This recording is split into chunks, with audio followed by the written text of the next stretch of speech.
Pois é, né? Olha só, IFIX valorizando de janeiro até agora 10,69%. Se a gente olhar para o cenário imobiliário, a gente tem total certeza de que imóveis dão dinheiro. Isso já não é mais uma dúvida ou algo nebuloso, misterioso. Não, isso a gente já sabe, é certeza. Inclusive, eu vou te mostrar um gráfico aqui que compara os REITs, que são os primos dos fundos imobiliários lá nos Estados Unidos, né? É a mesma metodologia de investimento com algumas legislações diferentes. Mas olha só, a comparação entre REITs e o SP500, que é a média americana, a média das maiores 500 empresas americanas, que superou em muito o Ibovespa. Então, se você tivesse investido na média dos REITs lá, teria superado inúmeras vezes o Ibovespa. Se a gente trouxer isso aqui para o Brasil, porque muita gente pode falar, isso aí aconteceu só lá nos Estados Unidos, porque é um mercado desenvolvido, mais eficiente. Não, dá uma olhada aqui. É lógico que no Brasil os fundos imobiliários eles existem há muito menos tempo, né? Em 2012 surgiram os primeiros ali. Realmente o mercado foi efetivado depois de 2014. Mas dá uma olhada nisso aqui. O IFIX passou por muito tempo, que é essa linhazinha vermelha, muito acima, inclusive do IDIV, que é a média das maiores pagadoras de dividendos. E se a gente levar em consideração o Ibovespa, olha o quanto de tempo que ele passou por cima, né? E inclusive continua aí entregando a maior rentabilidade em comparação ao IDIV, em comparação ao Ibovespa. Só que, frente a isso aqui, a gente entra no seguinte problema. Léo, tem um monte de fundo imobiliário despencando.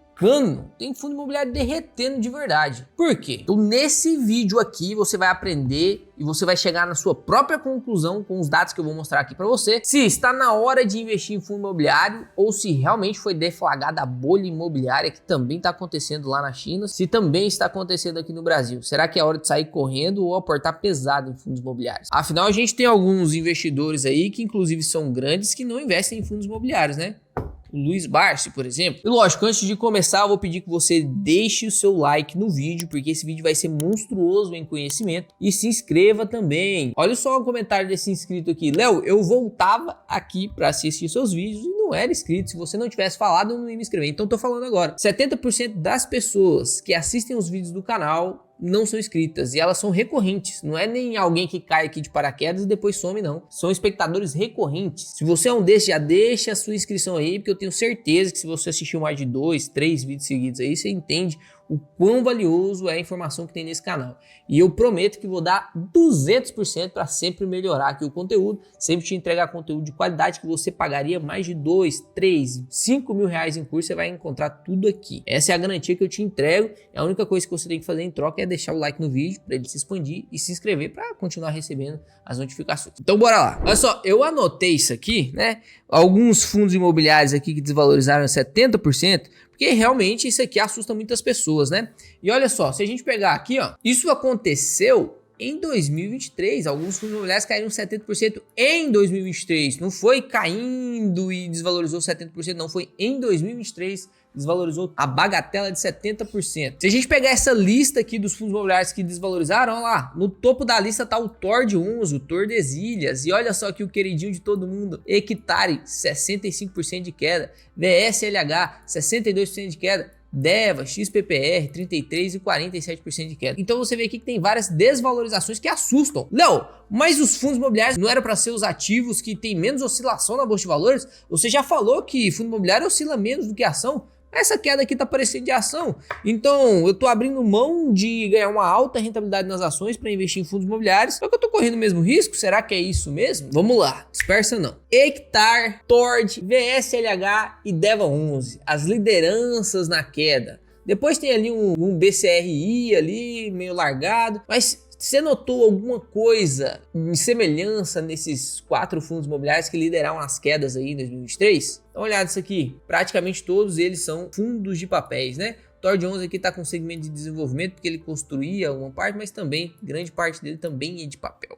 E aí que chega o ponto, né? Quando o pessoal vai analisar ações ou fundos de tijolos, eles até analisam alguns indicativos. São poucos que abrem RI, são poucos. Confesso para você que até dentro da comunidade de membros, muitos têm dificuldades aí para poder analisar RI. Tanto que os meus alunos têm aulas quinzenais de análise de ações, análise de RI, de fundos imobiliários, porque isso é o que realmente vai mudar a sua vida de uma vez por todas. Mas quando a gente entra no indicativo misterioso, capaz de nos fazer cometer grandes bobagens, dividendo yield, Aí o negócio fica feio aqui pros fundos de papéis, sabe por quê? Esses fundos de papéis aqui, eu me lembro como se fosse hoje, cara. Eu, inclusive, participei de HCTR11. Na época ele custava uns R$100, ele chegou a valer R$136. E depois ele despencou, né? Teve um momento que eu ganhei dinheiro com o HCTR11 e teve momentos que eu perdi dinheiro com o HCTR11. E isso foi um ensinamento grande que eu tive e um ensinamento grande que eu repassei também para vocês, né, nos rumo ao 100k. Você sabe o dia que eu comprei e o dia que eu vendi a HCTR11. Nada disso é segredo, tá tudo documentado. Só que o conhecimento que você tem que ter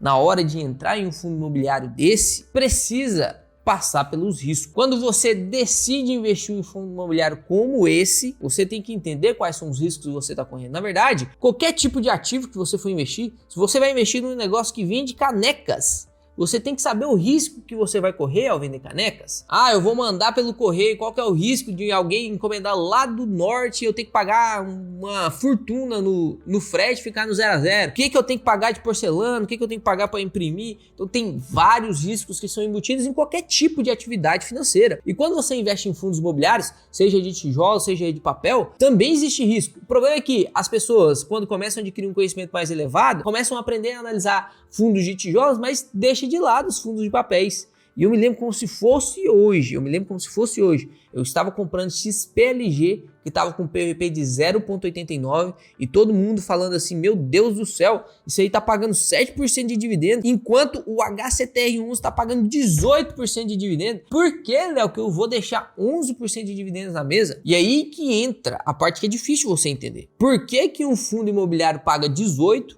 e o outro paga 7? Dentre vários motivos, o principal é o risco embutido naquele investimento. O investimento só vai render muito se ele tiver muito risco. E como que funciona essa parte dos fundos imobiliários de papéis? Agora anota aí, e se você está esperando alguma informação importante nesse vídeo aqui para poder entregar a sua inscrição, presta atenção aqui agora. Se depois fizer sentido para você, você entrega a sua inscrição. Se não, se é só mais um, aí você não precisa se inscrever não, beleza? Olha só. Fundo imobiliário de papel, como que ele funciona? Ele tem, quando eu falo fundo e todo mundo que me segue, os membros já entende que é um cofre, né? Um fundo imobiliário de papel, o gestor pega o dinheiro do cofre que eu e você, investidor, deixa nesse cofre e ele vai emprestar dinheiro. Como assim emprestar dinheiro, Léo? Lembra, fundo imobiliário de papel, ele só pode emitir CRI, LCI, então é do setor imobiliário. Por isso que fica chamado fundo imobiliário, diferente do FIAGRO, né? Agora você já sabe a diferença, né? Que FIAGRO não é a mesma coisa de fundo imobiliário. Então, esse gestor, ele pega ali uma quantidade que ele tem de dinheiro guardado nesse cofre, né, dentro do patrimônio do fundo, vamos supor que 500 milhões, e ele empresta para o Gramado Parque. O Gramado Parque quer fazer uma reforma, quer aumentar lá e fala assim, ó, preciso de dinheiro emprestado. E aí o fundo imobiliário, o HCTR11, e eu tô usando esse exemplo porque ele realmente é real, né? VSLH11 bate aqui no peito e fala assim, ó, olha só, eu te empresto esse dinheiro aí e eu vou te emprestar a tal taxa, IPCA mais 10. CDI mais 8, taxas absurdas. E o Gramado Parque, como precisava do dinheiro, falou, não, vou pegar emprestado e eu te pago aí, vou pagando, né, tudo tranquilo. Só que chegou um momento em que essa dívida ficou impagável, porque era cara demais. Imagina só o IPCA batendo 12%, e aí a dívida desse CRI era IPCA mais 12, IPCA mais 11. Cara, ia ter que pagar uma dívida aí de 23%. E qual que é o risco disso? O risco é justamente o Gramado Parque e os outros devedores, né? As outras pessoas que pediram esse dinheiro emprestado para o fundo ficarem inadimplentes. Imagina, qual que é o risco do cara que me alugou esse apartamento? Qual que é o risco? Eu não pagar o aluguel para ele. E assim que eu não pagar o aluguel para ele, ele não consegue repassar os dividendos para os seus cotistas, certo? A mesma coisa é fundo de papel. Então sempre quando você for analisar um fundo de papel, para você entrar e investir no fundo de papel, o que você tem que olhar? Ó, anota aí, o que você tem que olhar? Fundo de papel, você vai abrir o RI, você não vai investir por causa do dividendo. Para de olhar, ah não, então já que o Léo falou que 18% de dividendos, 17% de dividendo é muito arriscado, eu vou pegar aqueles fundos de papéis que pagam 12, 11, mais próximo ali do de tijolo, que aí não tá tão arriscado. Não olha só pro dividendo, meu Deus do céu, tem que largar de preguiça. Você tem que abrir RI. A partir do momento que você aprende a analisar RI, você para de demorar 30, 50 minutos para analisar um RI e analisa em 15 minutos, cara. É um negócio que vai fazer diferença na sua vida, que vai multiplicar o seu dinheiro, que vai economizar 10 anos da sua vida, da sua aposentadoria. Então tem que aprender a fazer. E eu tô aqui justamente para te ensinar, né? Eu tô aqui justamente para isso. Olha só, o que que você vai olhar em fundo de papel? Você vai olhar a taxa que é emprestada, se essa taxa é impossível de ser paga, né? Se é uma taxa muito alta, IPCA mais 10, IPCA mais 11, IPCA mais 12, IPCA mais 9 já é muito alto, né? Ou CDI mais 5, CDI mais 7, 8, 9, 10. Se é uma taxa muito alta, você já fica desconfiado. Para poder funcionar, tem que ser para um devedor que tem extrema confiança. Por exemplo, você vai emprestar para Coca-Cola. Fala uma empresa, princesa, que você emprestaria seu dinheiro sem medo. Sem medo. Eu posso pegar meu dinheiro inteiro e emprestar aqui para essa empresa que sem medo que ela vai me pagar. A Apple, ótimo. Vê se o seu devedor é estilo Apple. É porque realmente a Apple teria condições de pagar. Concorda comigo? É uma empresa confiável. Agora, você não vai emprestar para qualquer pessoa o seu dinheiro. Você já emprestou dinheiro para devedores ruins e não recebeu? Inadimplência. É justamente isso que aconteceu nesses fundos imobiliários.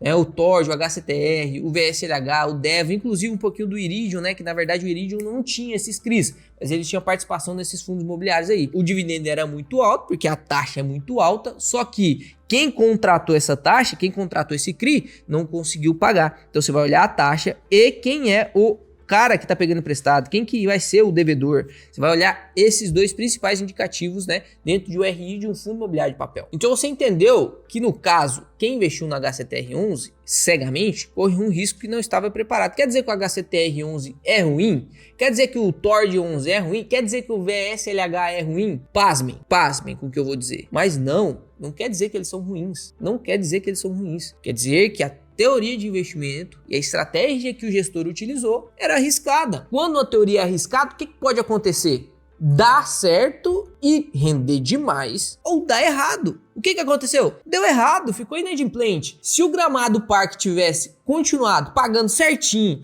se aqueles outros CRIs lá, né, que eu esqueci o nome dos outros CRIs, né, mas teve um Emirates lá, teve um outro CRI, se pagasse tudo certinho, cara, esse fundo ia decolar. Porque ia dar uma rentabilidade de 18%. E muita gente investe sem analisar risco e ia comprar. A cota que bateu R$130 ia bater 150, 160, porque ia continuar dando certo. E você que comprou a R$100, sabendo que o fundo imobiliário estava arriscado, vai sofrer a valorização, se der certo, ou a desvalorização, se der errado. O que aconteceu? Infelizmente deu errado, né? E aí teve muita gente que inclusive investiu 150... Tem gente lá na comunidade de membros, na minha comunidade de membros, investiu R$150 mil e hoje tem R$20 mil, tem R$30 mil, tem R$40 mil. Pô, perdeu dinheiro.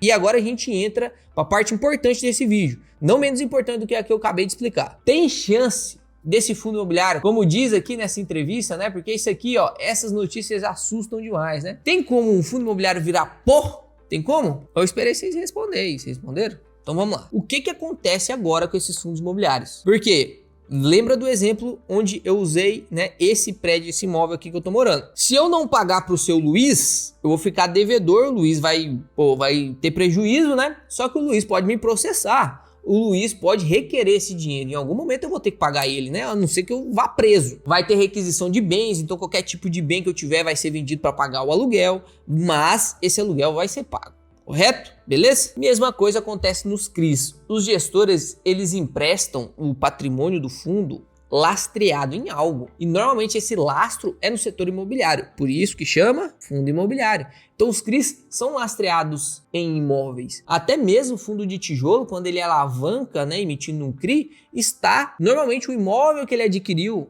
a partir desse CRI é o lastro do próprio CRI. Quando um devedor para de pagar esse CRI, tem alguma coisa ali que o fundo imobiliário, detentor do CRI, pode cobrar desse cara que está devendo. Só que aí o problema demora, meu parceiro. É judicial o negócio. Você sabe como funciona aqui no Brasil. É de 12 a 18 meses para ter uma resposta. E aí, você que comprou a cota a R$100, ela já desvalorizou para 30, porque já não está pagando mais dividendo. Ainda tem uma possibilidade de lá no futuro recuperar esse dinheiro. você vai esperar esses 12, 18 meses sem render nada do seu dinheiro que você investiu ali? Porque na verdade o dinheiro que você investiu foi R$100, mas agora já é 30. Então o dinheiro que você tem ali já é 30, já é pouco. Você vai esperar 12 a 18 meses para ver se esses R$30, para ver se você recupera esse dinheiro? Esperei a resposta de novo. Por que o fundo caiu? Porque a maioria saiu do fundo porque ele parou de pagar, porque sentiu medo do que estava acontecendo. E aí, justamente por isso que a cota caiu. E o que você tem que fazer agora? Olha só, tanto que esse vídeo tá ficando completo. E o que você tem que fazer agora se você é cotista do HCTR11? Você tem duas opções. Ou você sai correndo, né? Faz igual o pessoal fez aí, sai correndo. E isso só vai demonstrar que você não sabia o que você estava fazendo quando você comprou. Você não sabia o que você estava fazendo quando você comprou. Se você vivenciou toda a queda, não tinha nenhum pré-requisito de venda, né? E você tem que ter pré-requisito de venda. Quando você entra no fundo imobiliário, você tem que entender por que você está entrando. Já tem que estabelecer os pré-requisitos de venda e os pré-requisitos de compra. É por isso que o pessoal do Método 2 em 1 não tem dúvida de comprar um fundo imobiliário e quando vender um fundo imobiliário. Porque já estabelece momentos de venda e momentos de compra. Então, se você vivenciou toda essa queda no HCTR11, isso só prova duas coisas. Primeiro, você não sabe ver risco de fundo imobiliário. Segundo, você não tem pré-requisito de venda e nem de compra. Se o fundo imobiliário tivesse valorizado 100%, você não ia vender também. Ou talvez ia, né? Porque tem uns malucos aí. Então o que você tem que fazer agora? Primeira coisa, vende e sai correndo, assume o prejuízo porque você foi ignorante no momento da compra e usa esse restinho desse dinheiro para investir em alguma coisa que te dê conhecimento, para você não cometer a mesma coisa, senão você vai pegar esses R$30 que sobrou da cota de 100, vai investir em outro fundo imobiliário que tá pagando 18% de dividendo e vai perder os R$30 de novo. Aí vai virar 10 e você vai seguir isso aí pro resto da sua vida até você desanimar na bolsa de valores, falar assim, não é pra mim, vou deixar na poupança ou então vou gastar tudo. Esse é o primeiro passo. A segunda opção é quarentena. Tem alguns fundos imobiliários, inclusive da minha carteira, que estão em quarentena, até elas baterem o pré-requisito de venda. Só que só entra em quarentena o fundo imobiliário que eu entendo exatamente o que está acontecendo com ele. Por que ele está arriscado? Eu assumo o risco. Não, eu sei que está arriscado. Eu sei que o HCTR11 está emprestando a IPCA mais 10. Eu sei. E eu sei que tem chance de dar errado. Mas eu vou investir sabendo que se cair, só vai cair até tanto e eu vou sair. Ou então, se cair, eu vou manter até o final, porque eu acredito que no final vai dar certo. Então você tem que ter noção do que você está fazendo. Você que tem HCTR1 hoje na sua carteira, a primeira coisa que eu quero te recomendar é que você assista esse vídeo aqui. É o que eu fiz com o HCTR11, que eu tinha na minha carteira. Não só HCTR11, mas alguns outros fundos lá. Por exemplo, o XPPR11, que também está aqui, ó, nessa lista aqui, né, dos fundos que mais se valorizaram. Olha só que o XPPR11 era um outro problema, né? Ele é um fundo de laje corporativa, é um outro problema. Inclusive, eu gosto muito desse fundo. Mas ele desvalorizou, bateu o pré-requisito de venda, então você está vendo que não tem emoção. Não tem emoção nas decisões? Não tem que ter método. Coloque o seu HCTR11, o seu TORD11, o seu VSLH11 em quarentena, analise o que você comprou e depois você decide, né, se você vai sair dele ou não. Eu tava meio exaltado, eu percebi que eu tava até gritando aqui. E se você precisar de ajuda para poder analisar os RIs desses fundos, para você entender o que você tem que olhar dentro de um RI, quais são os parâmetros que você vai passar para você nunca cair nisso aqui, é engraçado. Olha só o que esse membro aqui falou, né, na comunidade de membro. Ele disse que se você tivesse passado apenas os filtros que eu ensino lá, você não teria caído numa Magalu. E lógico, você não tem que olhar só indicativo. O Método 2 em 1 ele te ensina a pegar os 400 fundos imobiliários da bolsa e triar esses fundos imobiliários para você analisar ali os 10, 20, 30 primeiros. E aí você vai analisar esses fundos de verdade, olhando o RI, olhando o risco, olhando a alavancagem, olhando tudo que o gestor tem de plano para fazer no fundo. E eu te ensino isso dentro do Método 2 em 1, para você adquirir rentabilidades como essa aí que vai aparecer na tela. Isso aí é a minha carteira, é a performance da minha carteira de fundos imobiliários. Parece que é de ação, né? Mas é de fundos imobiliários. Então sim, dá para ganhar muito dinheiro com fundos imobiliários. Eu já provei para você que imóveis é a melhor coisa para você ganhar dinheiro. A única coisa que você precisa fazer é saber analisar. Então se você quiser fazer parte aí da turma do Método 2 em 1, ter encontros quinzenais comigo analisando RI, ter lá mais de 80 aulas, cara, eu ficaria honrado em ser seu mentor, que você vai ter inclusive contato comigo no WhatsApp. É só você clicar aqui no link embaixo e olhar tudo que tem ali dentro do Método 2 em 1 e decida por si próprio se você vai pegar os R$30 do HCTR11 e cometer outra burrada, ou se você vai pegar os R$30 do HCTR11 e investir em algo que realmente vai te dar retorno. Conhecimento é o maior potencializador de juros que existe no mundo. Não subestime isso. Até mais, investidores. Até o próximo vídeo. Eu vou continuar investindo em fundos imobiliários, tá?